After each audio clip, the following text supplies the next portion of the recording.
Yazi iningi lena ngingazi ngoba nancisha ithuba lokungibona ngamaqaphelo kwenyama. Nami ngasigcina ngisendleleni ekhanyeni kodwa ngagcina ngikhungethwe ubumnyama. Ngihlele eduze kumzimba wami nawo usuqala ukubola. Okubuhlungu ukuthi nami angizazi ngoba igama ngagcina ngalitholanga. Mina-ke angikho enyameni kodwa ngifikele lo mzimba njengesithunywa. Okungiphathe kabi ukuthi umenzi senimkhonze naze nambiza ngembali yezwe.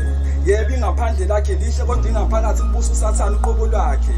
Ngoba uthe uNkulunkulu mayithatha isinqumo sokungiletha lapha emhlabeni nawe wakhetha ukuphikisana nayo ngibuyisele emumva. Uthi omunye uza kwethu namanje usalizwa iphunga lokubola kokudla okudala nempethu ibangisana yongena emlomeni.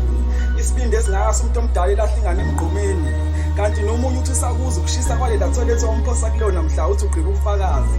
Thina-ke noza kwethu lapha sikhala ubusuku nemini kuze kusize wona kuphelelwa amazi. Kuyinkinga ukulimala emphefumulweni ngoba umuntu ungakutakuli lo wakufaka udakeni. Ngeke ngimgagule ngegama umenzi kodwa masumtholile kulungile lalela. Uthi omunye waba akasalala ebusuku amahashe egide evubeni.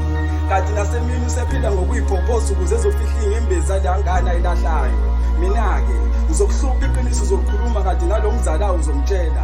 Ngifuna lobu buhlungu engikuzwayo wena ukuze inyama isahlangene nomphefumulo. Ngifuna ukuphoca injabulo nemfudumalo mase ngikushadisa nenhlupheko. Ngivakashe nasemaphupheni akho umphefumulo wakho nguvakashise ngale kwethuna.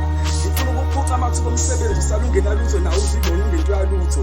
Qede ngivale ngifele inyama ukuze uzogxeka umakhelwane mabasola ngokuthakatha. Bese sincane kakhulu-ke isikhathi engisitholile kulo mzimba kodwa mhlawumbe ngokuzayo ngizokutshela okuzokukhulula. Umuntu obeka igama soluphefumulweni.